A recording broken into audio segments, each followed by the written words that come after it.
ఈరోజు చాలా విషయాలు మనం మాట్లాడుకోవాల్సిన అవసరం ఉందని మేము ముందుకు వచ్చాం. నిన్న ఈ రాష్ట్రంలో వైఎస్ జగన్ గారిని ఎలా అడ్డుకుందాం అనే ఎజెండాతో కేబినెట్ మీటింగ్ జరిగింది. చంద్రబాబు నాయుడు గారి అధ్యక్షతన జరిగిన ఈ మీటింగ్కి లోపల ఆయన అధ్యక్షత, బయట లోకేష్ గారి అధ్యక్షత. విద్యాశాఖ మంత్రి చంద్రబాబు నాయుడు గారి తనయుడు సెక్రటేరియట్లో ఈ కేబినెట్ కన్నా ముందు మంత్రులతో మీటింగ్ పెట్టి ఒక షాడో మీటింగ్ లాంటిది ఏదో కాసేపు మాట్లాడుకుని కాఫీ తాగి అక్కడి నుంచి వెళ్ళారంట. మా అందరికీ చాలా ఆశ్చర్యంగా ఉంది. ఈ రాష్ట్రంలో ఎవరు ముఖ్యమంత్రి? ఈ రాష్ట్రానికి ఇవాళ ఎవరు ముఖ్యమంత్రిగా ఉన్నారు? కేబినెట్ మీటింగ్ కన్నా ముందు షాడో మీటింగ్ పెట్టి లోకేష్ గారు దిశానిర్దేశం చేస్తా ఉన్నారంటే ఏంటి స్పెషాలిటీ అని అడుగుతున్నాం. అంటే ప్రస్తుతం పరిపాలనా పగ్గాలు చంద్రబాబు నాయుడు గారి చేతిలో ఉన్నాయా, లేవా? పూర్తిగా ఆయన తనయుడికి అప్పచెప్పేశారా అనధికారికంగా? ఏం జరుగుతుందనేది ఇదేదో వైఎస్ఆర్ పార్టీకి మాకు వచ్చిన అనుమానం కాదు, ఈ రాష్ట్రంలో ప్రజలందరికీ ఇదే అనుమానం వస్తుంది. ఇంతకుముందు చూస్తే ఎప్పుడైనా ఇలాంటి కేబినెట్ మీటింగ్లు జరిగినప్పుడు కేబినెట్ మీటింగ్ అన్న ముందు ఒక టీ ఇచ్చి అదే ఒక బ్రేక్ఫాస్టో లేకపోతే ఇంకోటో పెట్టుకుని ముఖ్యమంత్రులే కలవడం అనేది ఆనవాయితీగా చూసాం. కానీ లోపల ముఖ్యమంత్రి గారేమో కేబినెట్ మీటింగ్ అధ్యక్షత వహిస్తే బయట ఏమో షాడో మీటింగ్కి ఆయన కొడుకు లోకేష్ గారు అధ్యక్షత వహిస్తారు. ఈ ఒక్క విషయం చాలు ఈ రాష్ట్రంలో ఏం జరుగుతుందో మనం చెప్పడానికి. ఇంకేం అక్కర్లే.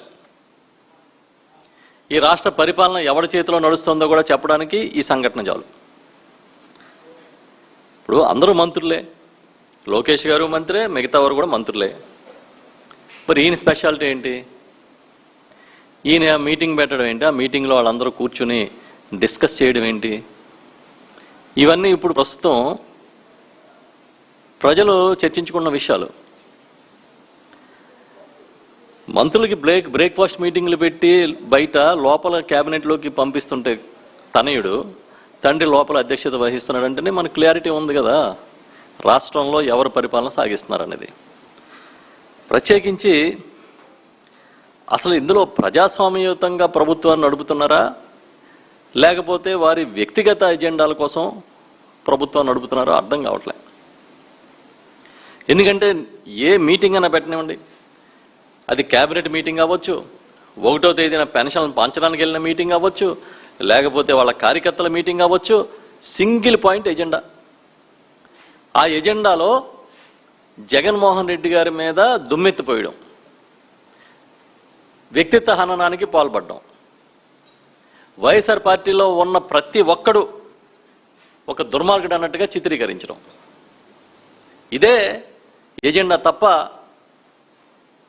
ఎక్కడ వేరే అంశాన్ని, ప్రజలకి పనికొచ్చే అంశాన్ని వీళ్ళు మాట్లాడుతున్నట్టుగా కనిపించదు. ఈ రాష్ట్రంలో ఏదో రాచరిక పాలన ఉన్నట్టు ఉంది ప్రస్తుతానికి.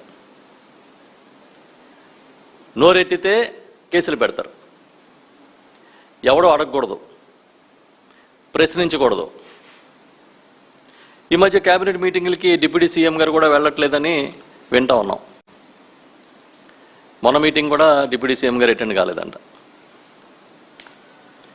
అంటే దీన్ని బట్టి ఏం జరుగుతుందో ప్రభుత్వంలో, కూటమిలో అసలు ఎటు నడిపిస్తున్నారు ఈ ప్రభుత్వాన్ని మనం అర్థం చేసుకోవాలి.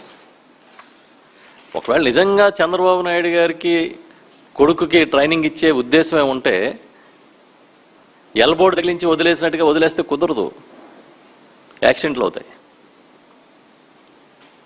మీరు ప్రాపర్ ట్రైనింగ్ ఇంట్లో ఇచ్చుకుని మీ సీటు తర్వాత ఆయనకి ఇచ్చుకోండి కావాలంటే. అంతే తప్పించి మొత్తం అంతా పగ్గాలన్నీ ఆయన చేతిలో పెట్టి, కొడుకు చేతిలో పెట్టి మీరు వచ్చి జగన్మోహన్ రెడ్డి గారిని తిట్టడానికి, గొడ్డల పార్టీ అని ఇంకోటని మాట్లాడడానికి తప్ప వేరే పని ఏం చేయట్లే. నాకు చాలా ఆశ్చర్యం.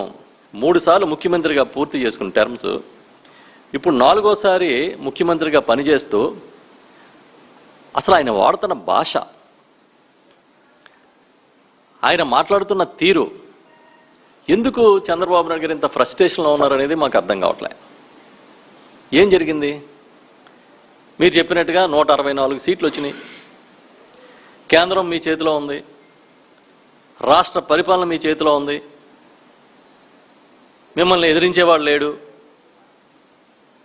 మీరు చెయ్యెత్తితే మొత్తం మీడియా అంతా మిమ్మల్ని ఒక గొప్ప మహానాయకుడిగా చిత్రించే శక్తి ఉంది. ఇంకా ఎందుకు మీకు ఫ్రస్ట్రేషను? ఒకటే ఒక కారణం, మీ ఫ్రస్ట్రేషన్ కారణం ఏంటంటే జగన్. ఇవాళ జగన్మోహన్ రెడ్డి గారు బయటికి వెళ్తే జనం ఎలా వస్తున్నారు చూసారా? జనం ఒక ప్రభంజనంలాగా వస్తున్నారు. ఇంకా 2 ఏళ్ళు అవ్వలేదు ఆయన అధికారం కోల్పోయి, 2 ఏళ్ళు అయింది. ఎందుకు వస్తున్నారంటే ఎక్కడికన్నా వెళ్తే మిమ్మల్ని వదులుకుని తప్పు చేసాం జగనన్న అని పెద్ద నినాదంలాగా, ఒక ప్రవాహంలాగా ఆయన ముందు వస్తున్నారు. కానీ దీన్ని తట్టుకోలేక చంద్రబాబు నాయుడు గారి దగ్గర నుంచి TV5లో సాంబశివరావు గారి దాకా ఏం మాట్లాడుతున్నారు? దేవరపల్లిలో పొగాకు రైతుల పరామర్శకి వెళ్తే జనం వస్తే ఆ TV5 ఛానల్లో చెప్తారు లంపెన్ శక్తులంట. జగన్ గారు ఎక్కడికి వెళ్ళినా 5,000 నుంచి 10,000 మంది జనాల్ని ముందే అక్కడికి పంపించి సీక్రెట్గా దాచిపెడతారంట. 5,000 మందిని 10,000 మందిని ఒక్కొక్కరికి 5,000 10,000 ఇచ్చి వాళ్ళందరూ వచ్చేస్తారంట. వచ్చి ఒక పెద్ద ప్రదర్శన చేస్తారంట. దీని కేంద్రానికి నివేదిస్తే అసలు మీరు సెక్యూరిటీ ఇవ్వకండి అని చెప్పిందంట కేంద్రం. కథలు అల్లొచ్చు కానీ మరీ ఇంత కాకమ్మ కథలు, ఇంత చౌకబారు కథలు అల్లితే ఎలాగండి? ఇంకా చంద్రబాబు నాయుడు గారు ఏం చెప్తారు? నిన్న క్యాబినెట్లో చెప్పినట్టుగా పేపర్లకు ఇచ్చిన లీకుల్లో చూసాం మేము. అరాచకంగా ఉందంట ఆయన రోడ్డు మీదకి వస్తుంటే. నీ అరాచకాన్ని ఎండగడుతున్నట్టుగా ఉంది ఆ సభలన్నీ, ఆ కార్యక్రమాలన్నీ. అంతేగాని ఆయన అరాచకంగా లేదు. నాకు 2 నిమిషాలు చాలు జగన్ని కంట్రోల్ చేయడానికి, ఈ జనాన్ని కంట్రోల్ చేయడానికి. 2 నిమిషాలు కాదు, 2 సంవత్సరాలు కాదు, 2 తరాలు కాదు, 2 జన్మలు తీసుకోండి. మేము కాదంటలేదుగా. సిగ్గులేదా? ఒక మాజీ ముఖ్యమంత్రి గారిని నోటికి ఎంత వస్తే అంత మాట్లాడుతూ ఉంటే, ఒక మాజీ ముఖ్యమంత్రి జెడ్ కేటగిరీ ఉన్న ఒక నాయకుడు దేవరపల్లి వస్తే పోలీసుని కూడా పెట్టకుండా ఏం చేయాలని? అంటే అక్కడ ఏదైనా తొక్కిసలాటో అవాంఛనీయ సంఘటనలో జరిగితే ఆ బురదంతా జగన్మోహన్ రెడ్డి గారి మీద చల్లి ఒక అరాచకం జరిగిపోతున్నట్టుగా క్రియేట్ చేద్దామని. ఇప్పుడే కాదు, ఆయన పల్నాడు వెళ్తే, ఆయన గుంటూరు వెళ్తే గంటలు పట్టింది. వీళ్ళందరూ కూడా మీరు చెప్పినట్టుగా కిరాయి మనుషులు అనుకుంటున్నారా? జగన్ గారిని ప్రేమించేవాళ్ళు, అభిమానించేవాళ్ళు, గుండెల్లో పెట్టుకున్నవాళ్ళు. ఎందుకు వాళ్ళని చూసి ఆ వేదనలో రోదనలో జగన్మోహన్ రెడ్డి గారి యాత్రలను చూస్తే మీకు నిత్యం వేదన, రోదన, మీ ఫ్రస్ట్రేషను, ఏం పడితే అది మాట్లాడుతున్నారు. చివరికి జన్జీ ఇప్పుడు ఒక ట్రెండింగ్ వర్డ్ అది. ఈ తరం, ఈ కొత్త తరం, దీన్ని జన్జీ అంటున్నారు. ఈ తరాన్ని పట్టుకుని బ్లేడ్ బ్యాచ్, గంజాయి బ్యాచ్ అంటారా మీరు? అసలు ఏం మాట్లాడుతున్నారో స్పృహ ఉందా? స్పృహ ఉండే మాట్లాడుతున్నారా? ఈ తరం అంతా గంజాయి బ్యాచ్యా? జగన్మోహన్ రెడ్డి గారిని చూడడానికో ఆయన కలవడానికో వెళ్ళిన వాళ్ళందరూ కూడా బ్లేడ్ బ్యాచ్లా? మరి మీ దగ్గర ఉన్న వాళ్ళంతా హిమాలయాల్లో తపస్సులు చేసుకుంటూ దిగొచ్చిన స్వామీజీలా? ఏం మాట్లాడుతున్నారు అసలు? జన్జీని పట్టుకుని ఇష్టానుసారంగా, పొద్దున ఎవరో మిత్రుడు అంటున్నాడు చిప్పు దొబ్బిందిలే వదిలే పట్టుకోకు, పెద్ద పట్టించుకోకు అని. ఆ పరిస్థితి వచ్చింది. ఏంటది? అంటే జగన్మోహన్ రెడ్డి గారి కార్యక్రమాలకి యూత్ వస్తే కూడా నువ్వు తట్టుకోలేక వాళ్ళందరినీ కూడా బ్లేడ్ బ్యాచ్లని, వాళ్ళందరినీ కూడా గంజాయి బ్యాచ్లని మాట్లాడుతూ ఉన్నావు. అంటే ఫ్రస్ట్రేషన్ పీక్స్కి వెళ్ళిపోయింది కదా, అర్థమైపోతుంది మాకు. ఈ ఫ్రస్ట్రేషన్లో ఒక తరాన్ని అవమానిస్తున్నారనేది మాత్రం మర్చిపోవద్దు చంద్రబాబు నాయుడు గారు. ఒక తరాన్ని అవమానిస్తున్నారు మీరు. అంటే రోడ్డు మీదకి వచ్చి గొంతెత్తిన ప్రతివాడు బ్లేడ్ బ్యాచీని, ప్రతివాడుని గంజా బ్యాచేనా?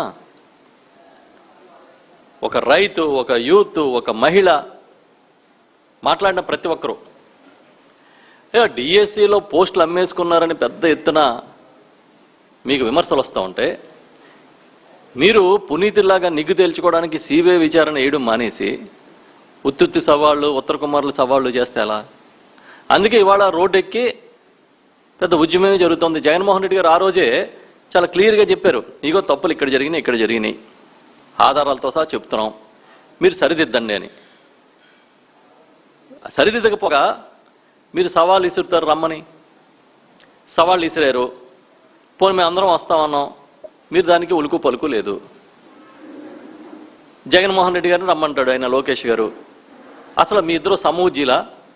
నువ్వు జగన్మోహన్ రెడ్డి గారికి సమూజ్జీవా? పోనీ సమూజ్జీ అనుకుంటే మీ నాన్నగారు రావాలి. ఆయన 3 సార్లు ముఖ్యమంత్రి చేశారు, ప్రజెంట్ ముఖ్యమంత్రి కాబట్టి. జగన్మోహన్ రెడ్డి గారు మాజీ ముఖ్యమంత్రి కాబట్టి. అది వదిలేసి పోనీ చర్చకి అక్కర్లేదు, ప్రెస్ మీట్ పెట్టి తప్పులు జరగలేదని చెప్పొచ్చుగా. ఇగో స్పోర్ట్స్ కోటాలో తప్పులు జరగలేదు చెప్పొచ్చు కదా. నిజంగా తప్పు జరగకపోతే సిబిఐకి ఇచ్చి మీరు బాగా అద్భుతంగా చేసినట్టుగా ఆ సిబిఐ రిపోర్ట్ వచ్చిన తర్వాత మీరే మాట్లాడొచ్చు కదా.